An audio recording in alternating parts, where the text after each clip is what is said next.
Mm-mm-mm-mm.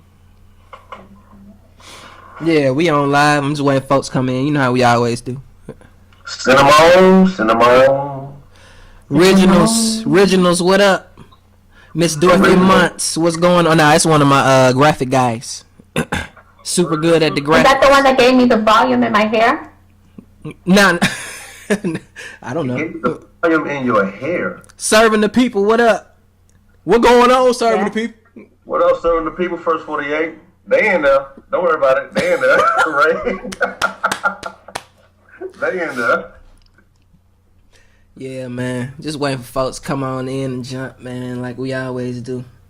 Mm-hmm. Get a good 54, 55-minute show.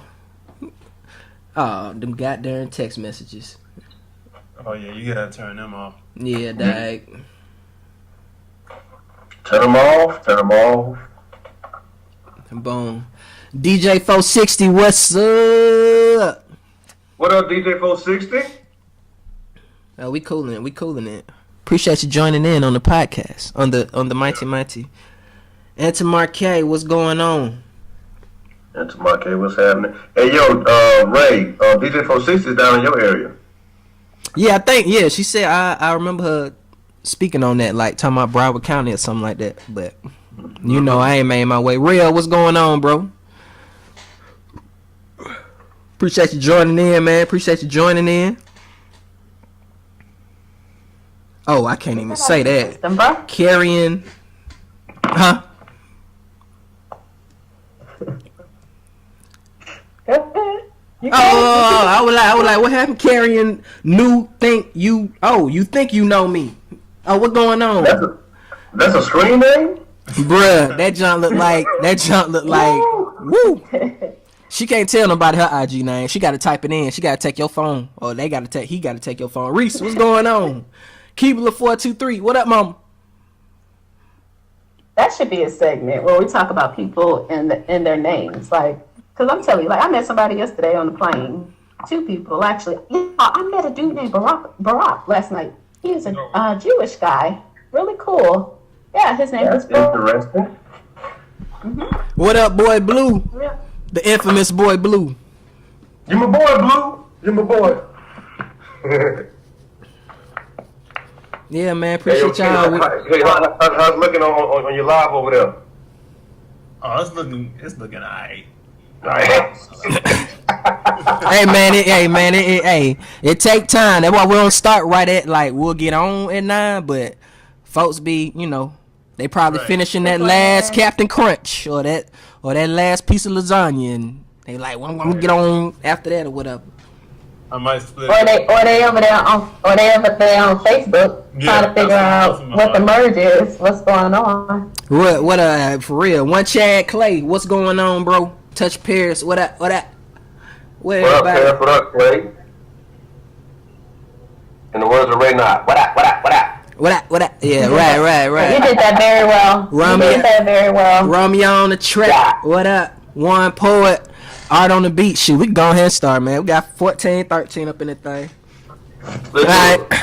So, everyone, appreciate you joining the Uberwood podcast tonight. We have a special guest in the building. Case, what's going on? Grammy Award winning engineer and producer. What's going on, bro? What's happening? What's good, y'all? Man, everything is wonderful, man. Months, Christian. What's happening? How y'all Feeling? How y'all feeling? Man, we good. But Christian, how you doing out there in Vegas? I'm feeling good, feeling great, feeling good. How are you? Reporting live from Las Vegas, Nevada, in the middle of a dust storm. But we gonna get it cracking. That's so goddamn crazy. Good gracious. But yeah, so we came on this week, man, and we worked everything out. Case came on. He said, man, we're humbled by your presence, man. We appreciate you joining the show, man. He has a lot of insight, knowledge. Man, this dude has been through a whole lot in the music industry, and we was like, you know what, Months? He was like, hey, Ray. I was like, hey, Months. He was like, hey, man, let's get Case on the show. And I was like, okay, you mean Case? The producer? Case, I know Case. And Monts was like, you know Case? I said, hell yeah, it's a small world, brother. And he said, yes, it is a small world, brother. So, we got Case on the show, man. And we appreciate it. So, bruh, where can we start? Let me ask you this. With all your experience, what motivates you, bro? Oh man, in the music industry. The music itself motivates me. It's like life, right? You got something that you love doing, that you'll wake up and you know what I'm saying, and go to sleep over it. You know what I'm saying? Yeah. That is what motivates me is to when I make a track and it's like, oh man, that was dope. Like you know what I'm saying? Like I'm really excited about that track and I'm like, I want to make the next one, and the next one, and the next one. So the music motivates me, you know. Yeah. Even when stuff is, you know, not always on point. When did you start producing? High school, like when I was 16, I started producing, man. This is back like when Fruity Loops first came out, like when you had to do the bootleg on the CD, or you had to get from like, you know, Bear Share or something like that. Yeah. That's what I first started, man. I remember Bear Share, man. 8 months, cause I mean both of y'all producing, man. 8 months. When you start producing? Man, I started producing my senior year in college, like really producing. I've been making music for years though, with the oboe and piano and playing the drums in church, but my first one, it's funny, he said LimeWire and, and Bear Share. That's how I got my first little crap version of Fruity Loop, and I didn't know how to act. Yeah, man. So since y'all both producing, what is it about, or how long did it take it to click, or you got that aha moment when y'all both started producing? So, Case, you can go first. Like when you was producing and learning. First off, you classically trained, right? You already know. Oh, no, you just. Oh, okay. Public school, man. Public school. That's where my training go right Hey, there. man. Hey, look. I just had to ask because, you know, a lot of producers are. So, but yeah, so when you get that aha moment, when did it start clicking for you as a producer? You know what? I got that moment when I think, man, I don't know. Cause I had so many different moments. Cause here's the thing, like I'm an engineer and a mixer and a producer, so each one of those occupations had different moments. I mean, for production, I'm trying to think who I could give it to. Let's do this. Let's make it easy for you. What's the most memorable moment for you? Yeah. Since you have so many, what's the one that stands out the most for you? Good question. Man. I'm gonna say this. You know what? I'm not even embarrassed by it no more. But the most memorable moment when I first got into the industry, man. And I'm gonna bring it up. I was on Keisha Cole's reality show, right? Wow. This is that first. I was in the studio with her and Keith Sweat, man. And this is something everybody back home remembers. And it was definitely an experience. It's working. Needless to say, I mean, you can find that episode on YouTube now. But yeah, that had to be one of my most memorable moments, right there. Man, that's awesome. Yeah. Wow. So much. That's pretty incredible. That's legends right there. Keith Sweat. Mm-hmm. Yeah. Man. I worked with him for 2 years. You know. She always break out into a song, man. She be having these little medleys. But yeah, Monts. So, Monts, what was your most memorable moment? When did you get your aha moment when you was producing and stuff? Shoot, my aha moment, man. We was, you know, like in Clemson Ray, we used to throw them parties and pajama summer slammers or whatnot. Yeah, I remember those. Yeah, and we used to sneak into the TV production studio, my homeboy Justin, and we used to film these commercials in the TV production studio at like 2 o'clock in the morning. So I remember one night, my homeboys, dude from out of town came in with a laptop, and they was like, he's a producer, man, he made beats. And I was like, oh, he got a studio? I said, nah, he do it from his laptop. I was like, for real? It's like, yeah. So he opened up his laptop, he plugged in his line in, of course, started playing his beats he had. And I was like, how you do that? So he showed me this program called Fruity Loop. He was like, I do it right here, son. He's from New York, right here, son. I said, can I play with it? Can I play with it? Yeah. You can try. I made 10 beats in 2 hours, and they killed his beats. And he got mad, like, man, the hell with that, man. Who does think he is, son? So my man, he had took my laptop when I was going to football practice. He was like, look, let me put some updates on your laptop or whatever. So, all right, cool.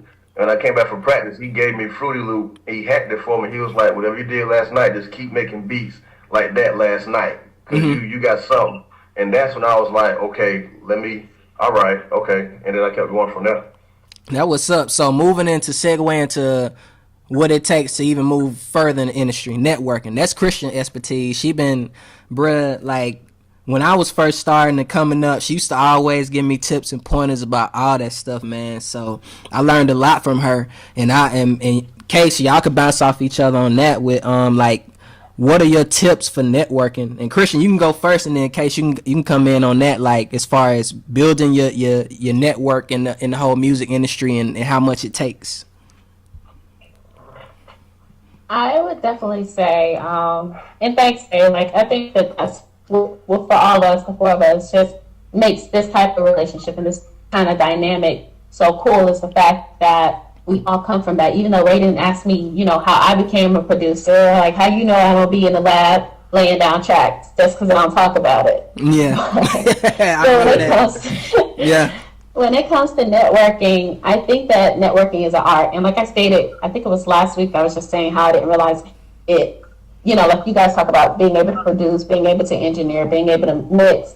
It took me a while to realize that my ability to connect, my ability to have insight and be able to take someone's talent and then cultivate it like a product and get it out there. It took me some time to realize that was actually a trait that many people couldn't do that. Mm-hmm. So when it comes to networking, like instantly, if I can, like, for you, Ray, I'll use you guys, for example, you're in music.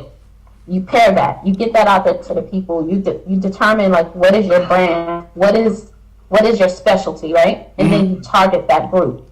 You don't try to be a master of all things. You know what I mean? A jack of all trades, right? And a master of none. You master that one thing that you're amazing at, and then you put it out there.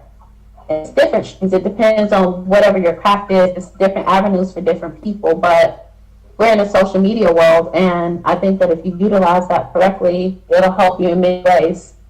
Right. So, Case, I mean, like, piggybacking off of that and speaking on your experience, bro, like, how have you networked and navigated through the music industry of finding new artists and all of that stuff to work with? I mean, I'm going to say the same thing. It's definitely about finding who you are and what you do best. Because when I first started, when I got into the industry, I didn't exactly know what it was I wanted to do. Mm-hmm. And then the beautiful thing is, once I figured out, I said, okay, I want to do this.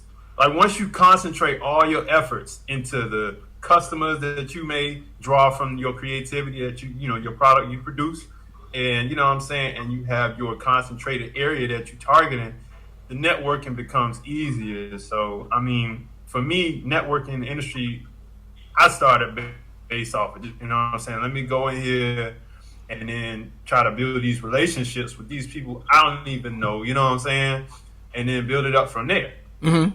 So that's how I started. It wasn't a focused effort.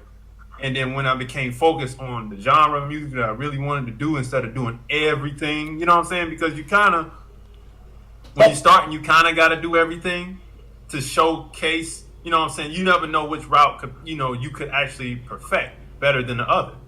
But if you don't have it, three that you can choose, three kind of areas or genres you can choose, it'd be very difficult. So, I mean, like Christian said, like, it takes time to, cultivate that skill of, I am making a product. I am, networking. I should be networking in this area instead of over here in this area. Yeah, and serving the people just said, starting from the bottom is a great way to truly learn your craft and to network. And, I mean, that's basically what all of us have done on in some capacity. Like, it's amen. It's like you got to figure out your way. You're gonna fall, you're gonna stumble. It's just like jumping, that whole Steve Harvey thing, right? Okay, you're gonna hit rocks, you're gonna get bruises and all that stuff, but you learn to compartmentalize everything and put yourself in a position to say, okay, let me use these skill sets and place them here. Just like what I did. Started off doing the rap and the hip hop.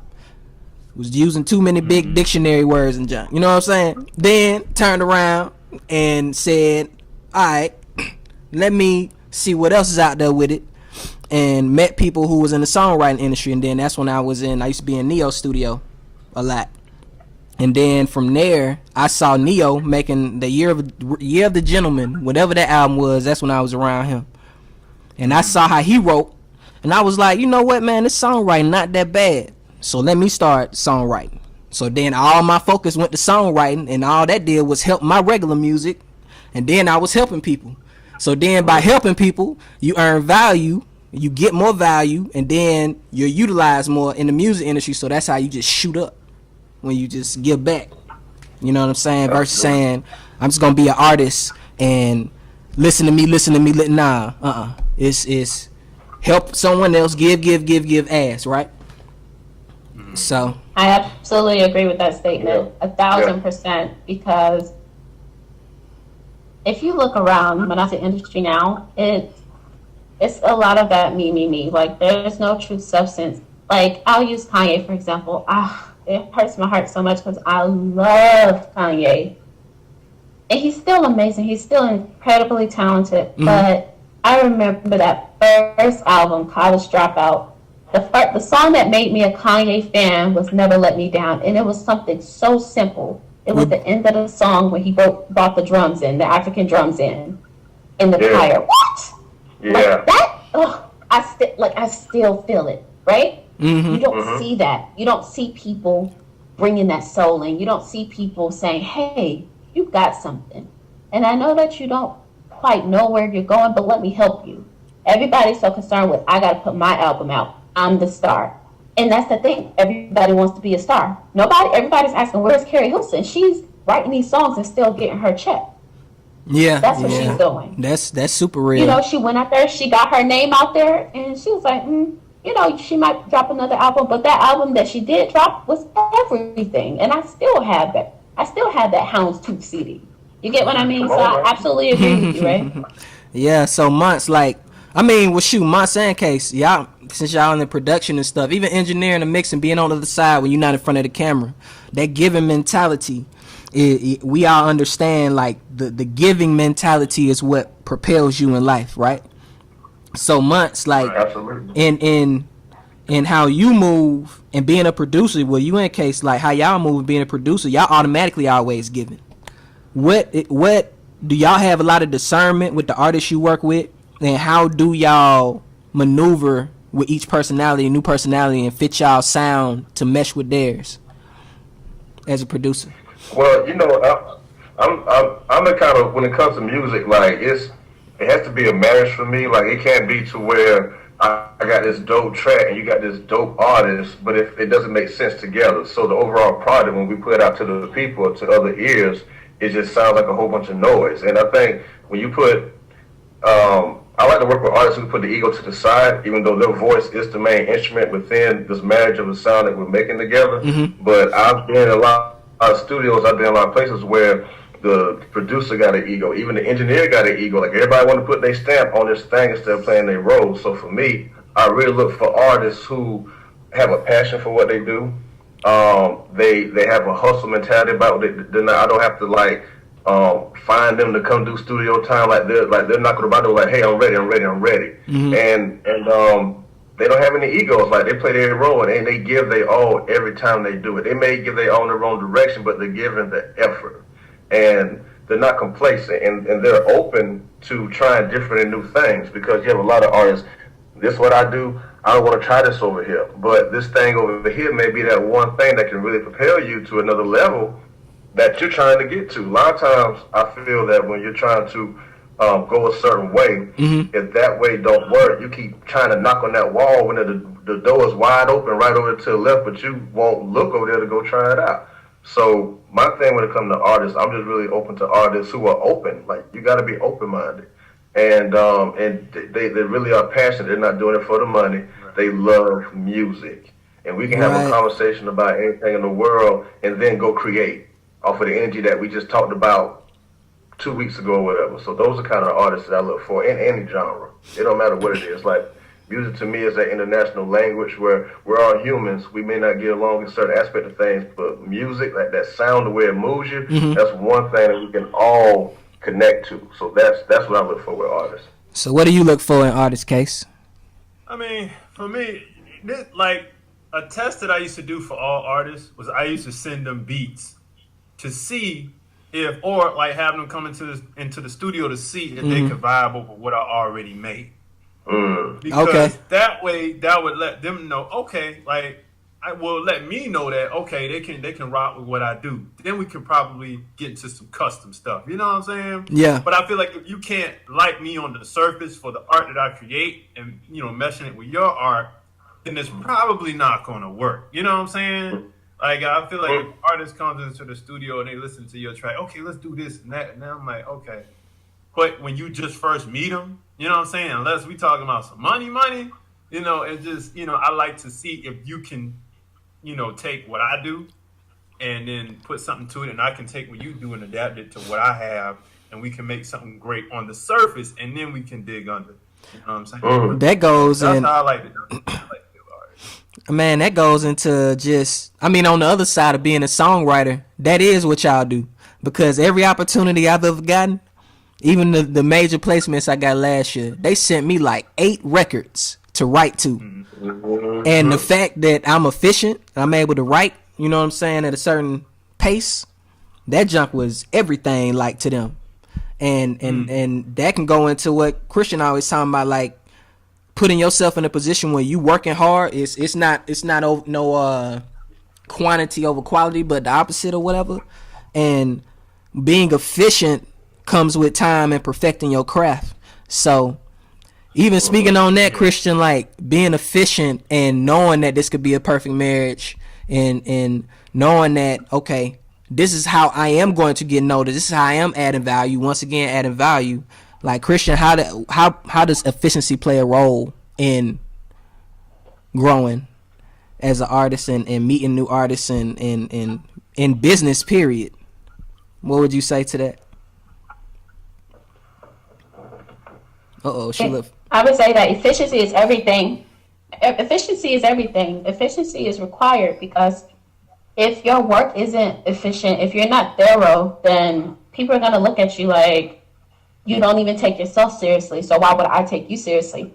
Perfect example. I just had a meeting with my VP because I'm trying to be a VP by the end of the year. That's the goal that I've set for myself. So knowing that, I'm meeting with someone that's already at the level that I'm trying to get to and asking, hey, sir, you work with me. You've seen my work. How can I get to the next level? What's the next? How can I push myself outside of the comfort zone, right? What are the things that I can acquire to get me to where I need to be, And that's important because I think a lot of the times people don't ask those questions. They don't, they feel like they're okay and they're good. And they ask the questions of how can I stretch myself to do, how can I be better, right? Right.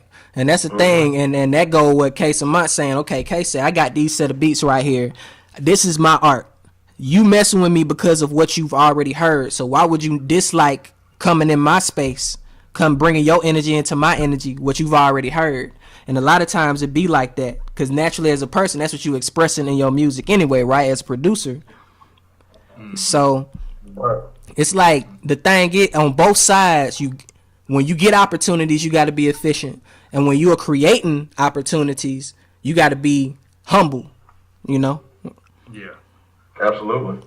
I think that's twofold, though. I think the person that is, like, let's say the mentor has to be humble. The mentee needs to be humble. Yeah, Both that's why people need to be humble. Absolutely. Because a lot of times, from my experience, you have, like, for instance, when I interned at Radio 1, you had some people that were like, I'm here. And then you had other people like, I'm here, but this is what you can do, young blood, to get to where I'm at. Right. They clash. They bump heads. They really do. And you have a lot of people who aren't good mentors. You know what I'm saying? Just because you look up to them doesn't necessarily mean that's somebody who you should, you know what I'm saying? Yeah. Always getting the person at the top of the food chain isn't exactly the best.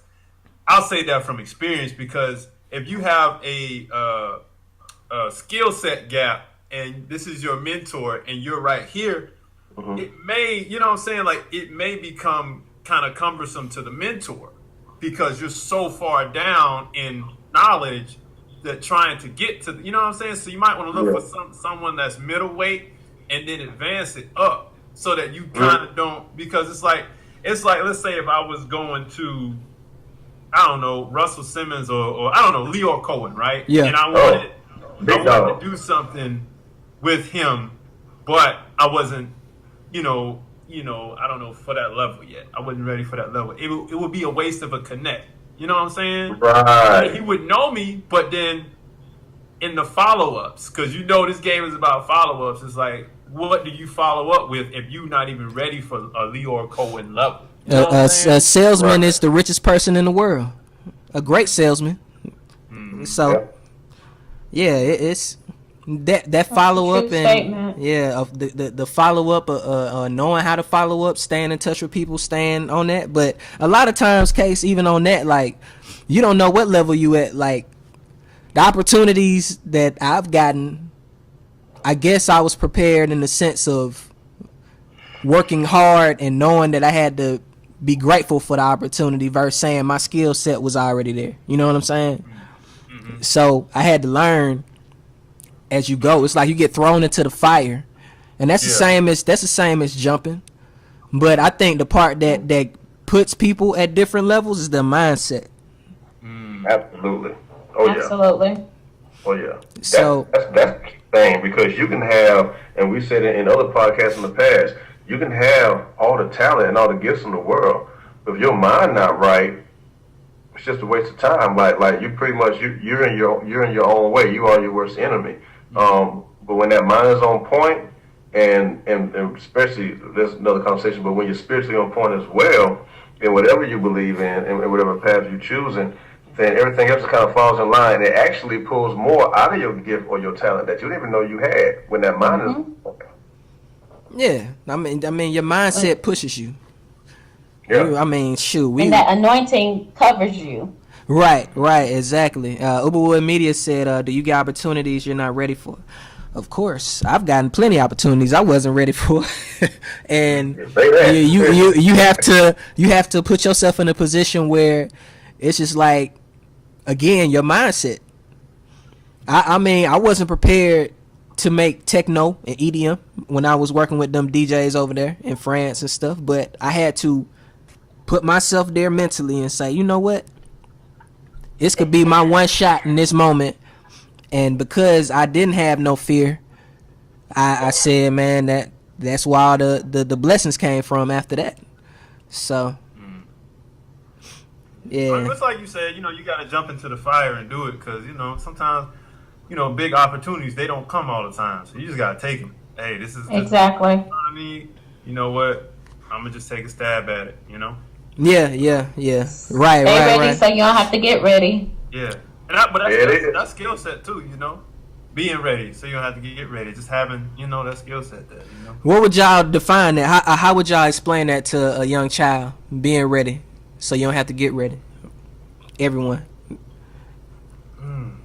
I think that everybody has. Christian, go first. Then Months. Then Case. Then Months. Yeah. I feel that if people did a better job with visualizing, right? Like, if I know that I am a singer, right? I'm a singer. I don't plan on singing in a karaoke bar for the rest of my life. Mm-hmm. So even though I'm singing in a karaoke bar at this current moment, I should be visualizing myself being on the big stage, in the bathroom dancing. Like, you do that in your own space. Me, I've gotten caught plenty of times talking to myself at home because I thought I was home by myself. But I'm practicing.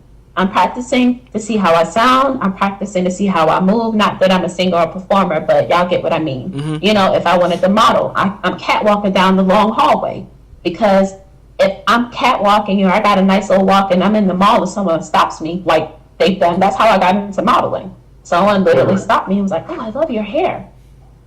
And next thing I know, I'm on a billboard. You get what I mean? Yeah. But because I knew that was something I wanted to do, and I practiced, when the opportunity came, I wasn't so thrown off. Mm-hmm. I guess. I'd say, I'm totally in agreement with that. Practicing your skill or your craft, it sets you up for everything. You know what I'm saying? Mm-hmm. I'll say this. This is a tip that I was in the studio with Slave the Monster, and I tell everybody about this because we had a conversation about becoming that producer, that next producer. And one common thing we had together was engineering, and it allowed us to sit in a spot. And we were like, and we said it was like sit in one studio, right? That has traffic. You know, whether if you interning, just be the best intern you can be because you're gonna get in the studio one day. You know what I'm saying? And when you get those gigs, those paid gigs, where you always in the sessions, it's like people will friend you, and then what you do, man? Oh yeah, I produce. Oh word, let me get the beat. And it's a way to while you're on the come up. If you're a good enough engineer, you just gotta be decent. You know what I'm saying? Just hit record, make sure it ain't peaking. You know what I'm saying? And then you'll get your shot. You might get more shots than just trying to, with an email game, trying to email people. So, I mean, that's one way. As long as your craft is good from the bottom, your spirit, your personality, people can sit in the room with you. You know what I'm saying? You'll get to that point that you want to get. Definitely. Yeah.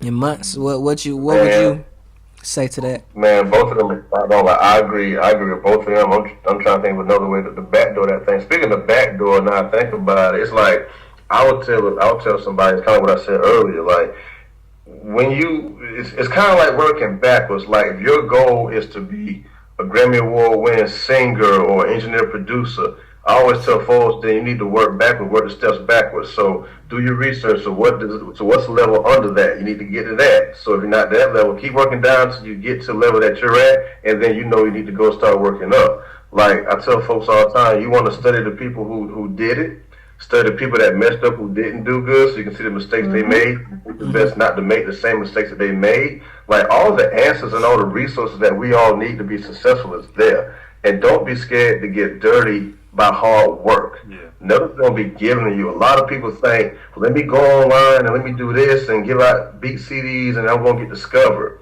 You got to put yourself in a position and put in that grind and that work to where those things can come into fruition. But I'll just say hard work. Put in the work. Work. Don't sit and wait for somebody to come look for you because ain't nobody looking for you. Right. And then that goes into, because I agree with all y'all points, that goes into what you said, Monts, specifically. Learning the business first. If you're going to do music, if you're going to do any business, learn the business. Because that's the number one thing that kills all these people's careers out here, man.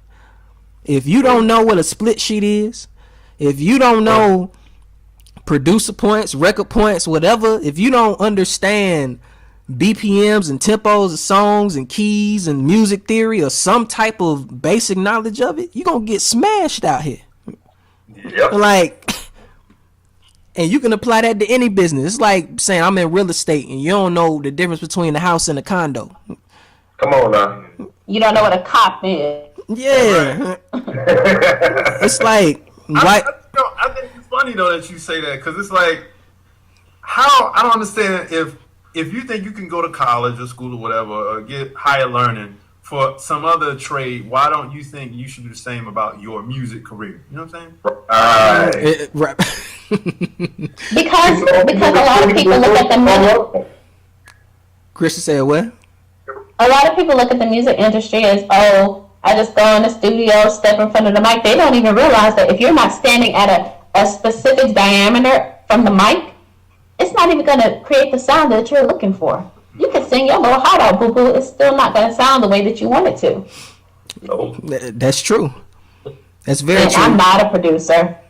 Right, and you ain't got right. She ain't even in the booth and know that type of information. What was you gonna say though, Mutz? Because I saw you was. I was gonna say, yeah, like you can go, you can do. I did Full Sail online. Full Sail sent me a daggone MacBook Pro, my first MacBook Pro I had in my life. I didn't know how to act. Fully loaded with everything I needed. You can take online classes. You can do all kinds of stuff, but just like you're saying, like I wanted to go deeper than just my God-given gift and just talent. I wanted to put some kind of book smart behind it and put some business savvy behind it and, toward my passion. Like growing up on a farm, I know business, sales or whatnot, but how can I apply that to my passion, not to my growing up circumstances? So, yeah, just like Case was saying, and like y'all saying, like digging deeper than just just the surface. Like apply that same thing to your passion as opposed to just agree to do a 9-to-5 job. Nothing wrong with 9-to-5 jobs, but if you're not happy and you want to do something about it, then apply that energy to whatever your passion is. Right, correct. Like, see, all of this, man, it's crazy how similar we all think in the aspect of the success and the progress factors and the growth. And that's another thing. Surround yourself with people like on this podcast, man. Even on the comments, everything positive. I had got on live the other day, knocked someone off because they said some crazy junk. Everything is positive. You want to be around people that have a certain mindset, man, and want to progress in life. They don't live a mundane life where they just don't even want to do nothing else or even try to have continuous growth. So when I look across and I'm looking at the screen and I see the comments, so I hear Christian say something, I hear Munt say something, I hear Case speak. Me and Case go back. I met him a while ago with this other artist named Godiva, phenomenal artist, man. Like you want to surround yourself with people that have a winner's mentality and understand it's okay to lose, because that's when you learn. Just like making a mistake, that's when you learn. You know. Yeah. It's Yeah. not a microwave society, like, and I think that's one of the biggest problems. People think, oh, because I'm a run every day, 2 miles a day for 2 weeks, I'm supposed to lose 15 pounds. Not going to happen, boo-boo. We have to create a society where it's okay to hear the word no, and it's okay to hear the word no more than once. Because it's there to help you believe in your craft. If you believe in what you're doing, if you believe in what you're selling, if you believe that you can catwalk off the ends of the earth, if you believe that you can build the first robot that can go to space, then you keep going. Because eventually those no's are going to lead to a yes. Exactly. Yeah. And serving the people said, and you always have to be willing to learn to continue your growth. And DJ 460 said, yes, it's your soul family. Just speaking on the comment I just said, if you can't find no one just yet, be alone and work on you. And then your soul family will come around, and those are people that you grow with, those people that you entertain, those are people that you allow into your circle, into your energy, into your muse. So can we hashtag that? I love that. I love that. Soul family. Yes, because when I talk to y'all, my soul feels good. Like, I feel like I just had a fried chicken plate, macaroni and cheese, cornbread, and greens. Yeah. hey, that's tight though. I mean, that's real though. You want people to pour into y'all, pour into each other. It's okay. So do you have a lot of I'm trying to figure out the best way to ask you this. So today you've won the Grammy.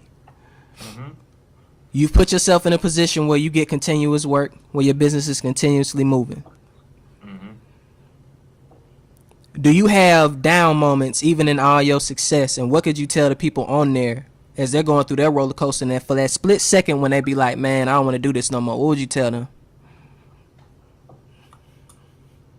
When you love it, you'll keep doing it. Love for it will always pick you back up. Because if you never loved it in the first place, the minute you get like a real hard down moment, you'll give it up. You know what I'm saying? Mm-hmm. Like, so it sounds corny, but really the love for the art, the industry, the music, everything, like, I love it. Even its ups and its downs, its negative points in the music industry, I love it. So even if I'm down, I want to get back up. You know what I'm saying? Or, I mean, you know, you if you need to take a break, come back. You know. But like I said, the love won't let you won't let it die. It won't let it go away. You know what I'm saying? And for me, like, and I talked to even a lot of OGs in the industry, like the ones that came out of that. And I think the down moment happened around 2008, 9ish, when social media really started to make a huge presence. A lot of the OGs, like, man, you know, it ain't even the same no more. But then, like my guy Speech from Arrested Development, when I see him switch gears and he jumps on social media and starts building the band even bigger, like a resurgence, I'm like, see, yeah, you know what I'm saying? Yeah. So what would y'all say about that? Christian, you can go first. Like, just on passion, and when you have down moments, what's the first thing you do?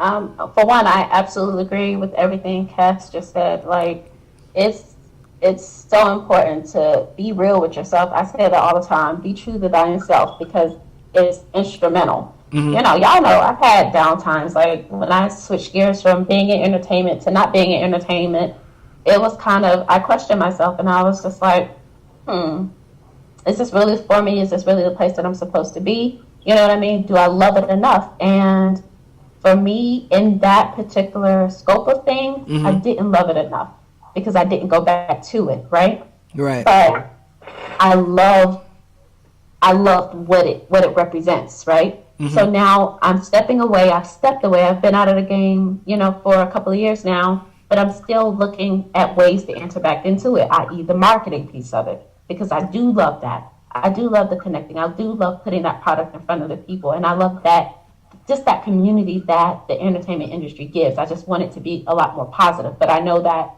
I have to be a part of it to be a part of that change.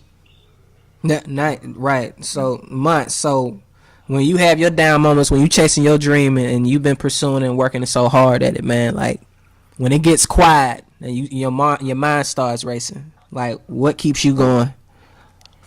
What keeps me going, man, I always remember why I started in the first place. Like, and it's funny piggyback again off of what Case and what Chrissy said. It's like, and I even posted the other day. I was like, remember why you started, because that core passion. Me, like, I just got back a year into doing music again. I took a 5-year hiatus from life situations and whatnot, and second guessing, but that love and that passion for creating art, not just music, but just creating in general, brought me right back to it. The first opportunity that came, I went right back to it.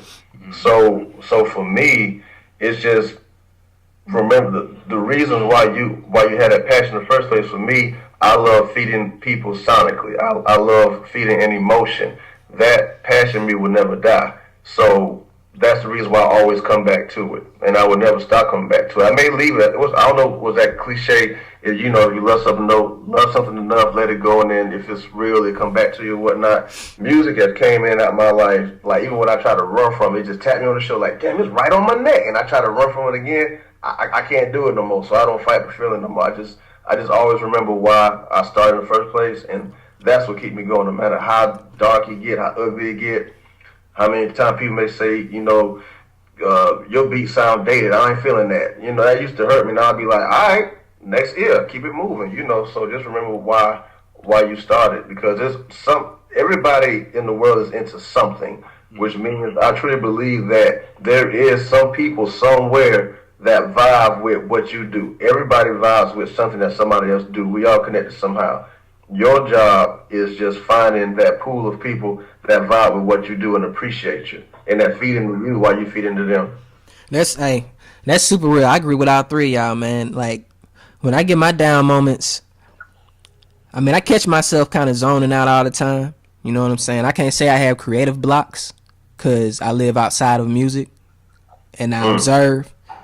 But like when it's quiet, I think that's my biggest thing. Just working on my patience and knowing that, again, what you said, Months, why you started in the first place. And I know something massive is coming, even bigger. And you gotta think long term and keep your mind there on the long term goals of what you set for yourself, and do something towards it every single day, even when it's quiet from the other side of the other people that you working with or that you got involved with your career. So all three of y'all, what y'all spoke on, man, like I hope everyone on here that's on this podcast, whatever you working towards, it don't have to be music, whatever your career is, whatever you working towards, whatever you love in your life, whatever you passionate about, if you're trying to still find your passion, that's okay. It comes at the most random moments. You'll never know or never guess. So this is a situation where all four of us have spoken on being down and being out of feeling, not being, but feeling that way. Knowing that God is already set in stone what your purpose is and when your blessings gonna come from. So it's a situation, man. Y'all saying some real stuff tonight, man. Good gracious. Yeah, I think people need to understand that that's a part of the process as well, because a lot of people, like, they get it confused when they have those down moments. They're like, oh, but this is my love. Why do I feel this way? We go through it with our careers. We go through it with relationships. oh, I really love him, but I feel so down about this relationship. But I really love him. I know this is where I'm supposed to be. Yeah. It's cross functional, right? If you know this is where you're supposed to be, sometimes it's okay. You reset, you step away, and then you reevaluate, right? You look at, okay, this is happening, this is not what's happening. These are the things that I would like to happen. And then you come up with a process map, you know? And then you map your way to the finish line. But it's a part of it. Don't think that just because it's something that you love, there's not a sadness or there's not a hurt or there's not, you know, just a dark time that's associated with that. We have to change that perspective and that reality, because a lot of people feel like once you find something good, it's supposed to be happily ever after. It's not. That's not real life. Right. Right. And serving the people said, and it's important to not compare yourself to others who may be in another place in their journey. And that's very, very, yeah. She said it doesn't mean that you're not being successful. It's just not your time yet. So, Case, let me ask you this: do you have a routine every morning? It switches from season to season, man. It really does. Like in the wintertime, it's one way, and then when it starts to heat back up, it's another way. I really don't have a routine. I just try to at least make music every week. You know what I'm saying? Maybe a quick workout every morning. You know what I'm saying, to get the day going, and that's pretty much it, because things can switch day to day in this industry. So yeah, I really don't have a routine, but I definitely like to get everything that I have listed out for the day accomplished. So yeah. So as far as any tips that you would have for the people, because you spoke on you try to do something in the music, would that be like the end game? If this your passion, make sure you work at it every single day. Yeah, I mean, I don't have no plan B. Like literally, I went to engineering school when I was 18. I was like, man, I don't even like school. Yeah. When I was in high school, I enrolled in every music class there was. And when there wasn't a music class, I enrolled in some technology class that there was. I just did not. So I'm like, I'm not going to waste my money on it. You know what I'm saying? So I'm going to figure this out. I'm going to go back to the top, and I'm going to run through 3 points. And I'm going to give one for the artist as well. Okay. Is that, well, let me start with the artist first. For the artist, just because, you feel like you're all, it's not, because people are watching you. It's like if an artist does every artist that I work with, if you got people looking at you, they engage with you. Don't be mad if they ain't throwing their hands in the air. Just keep working. You'll get there. You know what I'm saying? Yeah. So, let it, marinate on that. You know what I'm saying? Man, lost my thought real quick. I mean, that goes into it though. Like, I done been on stage. I mean, it happens all the time. If you're not one of these big artists, people just stare at you like you're a painting on the wall or something. And until you get a bigger feature, then that mean you own. But that ain't always true either. If people rock with you, they gonna rock with you, straight up and down. That's real. So what was the question? I forgot. No, I was saying, dang, you made me forget too, cause we over here. This is what we do, man. We talk about everything. It's about giving three points about like what people can do to like increase their craft, just kind of stay on plan and stay on key. Dang, that's I mean, it's a loaded question. Yeah. Yeah, that's like. I mean, but like the overall theme of it though is like, just because something looks a certain way doesn't mean that that's what it is. Yeah. And you want to make sure that you. I think it would be on. Go ahead. You go. No, I'm saying I think that you should just fight through that, and that's it. And I mean, your first point as far as artists, people already be thinking they own already, but it's so much work to be done. So. Yeah. So what were you gonna say, Christian?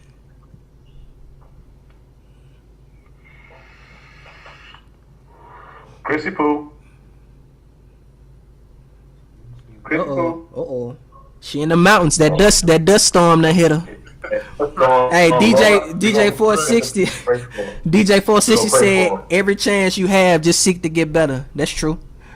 I mean, every moment, every aspect of your industry, every aspect of your business, you got to learn each point so you can cover all the corners and cover all the bases. It's funny you said that, Ray. I was looking at this video of Michael Jackson. I forget what artist he was looking at. He was in the studio. It's on this documentary of the last album that Timberland had executive produced, Escape, Michael Jackson Escape album. When they took old recordings and then they got a team of producers together to build tracks around all his previous recordings.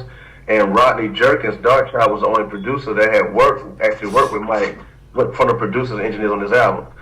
So Rodney was telling this story about he walked in the studio on Mike, and Mike was looking at, I want to say James Brown or somebody, and this is like Mike, like toward the end Mike, killing it, everything in the world times 20. So Rodney was like, yo Mike, what you doing? And Mike was like, you never stop studying the greats. This Michael Jackson, bro.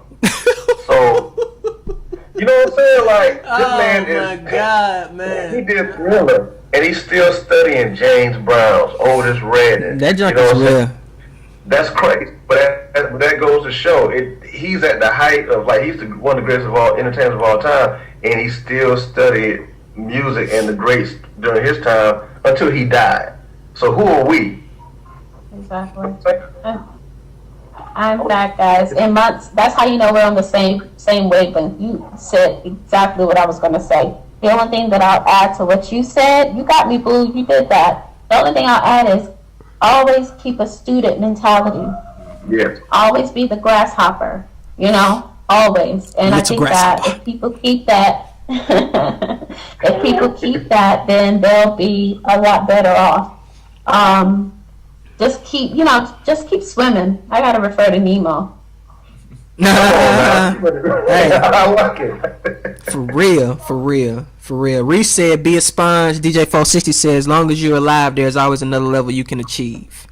Yeah, absolutely. So let me ask you this, Case. What's your plan? What's the plan for 2017? For the rest of 2017, since almost half of that junk over already. I know, right? Second quarter. My plan really is, man. My major plan is to continue building with my artists, building the team. Because I say this, man. I mean, it's an experience in this industry, and I experienced, and you and me both know Godiva, right? So I experienced with her that I'm definitely not the manager type. No, this ain't gonna work. You know what I'm saying? So it's building a crew, it's building a whole team around the artists that I have now. You know what I'm saying? To where I'm not the key business person. You know what I'm saying? That's my main goal for 2017. Continue to build Baby Rose, and that and everything else that comes with it. Because I got a lot of stuff that's gonna be coming. So yeah, That's what's up. All right, Mike. So, what's the rest of your 2017 looking like? We're just gonna feed off of each other. Well, first I was gonna say, Case, man, keep up the good work with your videos, man. Because I search hashtags on Instagram. Like, I study all this stuff all the time, and I haven't seen anybody who put their videos as a producer and putting beats together the way you showcase them. So it's gonna pop off. So keep doing that, cause that concept you got going on is dope. It's real dope. So keep doing that, man. That's gonna help you out a whole lot from your online media. It's dope. For me, man, my thing is I am venturing outside of just making music with artists. Like I'm working toward scoring different things. Like I'm real big on scoring short films or TV commercials, sitcoms, Delta, the music that plays in the background while you're eating your peanuts and pretzels on the Delta flight. Mm-hmm. I want to be that music that you're listening to. Different avenues of music outside of just artists. That's my thing. My goal this year, for the rest of 2017, is branching out, and it's been happening. I've been blessed to score a couple of plays here in Atlanta and short plays or whatnot. So keeping that going as well. Nice. Christian, what's the rest of your 2017 looking like with your goals and your mindset? The rest of my 2017, I think that, like I've stated, I've taken the Lent season very seriously in the respect of just really doing a lot of soul searching, doing a lot of fixing. We're never perfect. Mm-hmm. And with that, I really acknowledge some things that are going to really take me to the next level and help me to be the best version of myself that I can be. As far as my goals, just being healthy, mind, body, and soul, like really taking that seriously, because if you treat yourself well, if you treat your body well, if you treat your mind well, it'll take you far. And as far as my craft, I got the master's degree down pat, but I still want to add to that. I want to add to that. I want to add to my skill sets. I want to continue to learn, and I want to learn these languages. I want to be on here like konnichiwa. That's right. That was yeah, man. I think the rest of this year, man, I'm just looking at this whole little pub situation. I'm trying to get some placements, some hit records, man, out here. I already moving overseas with stuff, but like just really build that, come back out on the artist side, keep giving people the music, man, because that's where it all started at. And I had to appreciate it more because I stopped looking at the artist side as much. But that's where it all started at, and I know that's what my passion is, what my heart is. So now that I'm putting out these songs every week on SoundCloud and junk, like the feedback and the amount of community that's building on IG Live and on social media is like everyone is coming back around and new people are coming around. I mean, so many fantastic people, man. So I like everyone on IG on this podcast, man, who's watching them and commenting and stuff, man. Like revisit your goals. See if you on the path, man. If you got to take a different path, just take a different path. But we all set out. We wrote it down. We look at it. It's a part of the creed or whatever, your routine. And we all established that. So if anything for yourself, just revisit it from time to time and know that it's okay. Like it's gonna work itself out regardless. But so we rolling out for the last few minutes. It's 9:57. So Case, first off, bro, thank you for coming on the show, man. We really appreciate that, man. We really appreciate it. Yeah, thank you so much. Yeah, man, we appreciate it, big dog. Good conversation, guys. Heck yeah. Good conversation. So, Case, what Good is insight. your social media, man? What do you want to tell the people? And you can follow me at Case Boogie ATL. That's CASEBOOGIEATL on everything. All right, cool. Yeah, so y'all, I mean, I put it on the post. Mo, you good? I put it on the post so y'all see his name on there too. You can keep going, bro. Some of you got cut off, man. I didn't say it. But yeah, man, I appreciate y'all having me on, man. Man, I really love that social media part. Like, right, okay, yeah. I actually sorted out my hashtags from that. I was like, okay, let me get rid of these hashtags and put some better. Yeah. Heck yeah, man. Christian, what's your social media handles? Where the people can find you at? So guys can find me Chrissy_Azia. That's CHRISSY_EZEAH. And as Ray stated, in the tag for the show for today. Thanks again, guys, for listening. Months, what's your social media handle you want people to follow, man? Hit you up. Our good folks, the folks, all the podcasters in here, our family, our soul family. You can find me on Instagram as Monster That. It's MONTSTERTHAT. And I'm gonna give a shout out to my mom because this is her first time listening to our podcast. So Mama Monster, boom. Hey y'all. Hey, yeah, and I am. Hey, Mama Monts. And I am Ray Fonder, man. REYFONDER. We appreciate y'all checking in to the Uberwood podcast, man. The episode will be up on YouTube. Check in next week. We're going to be back. Case, thank you again, man. You the greatest. Christian Months. Yes, sir. We got dang, hey. One day at a time, 1 week at a time. We doing something great. Don't change your mind or your mindset. So we got it. Let goddamn keep building. All right, man. We're going to holler at y'all, shouting. Uber out, guys.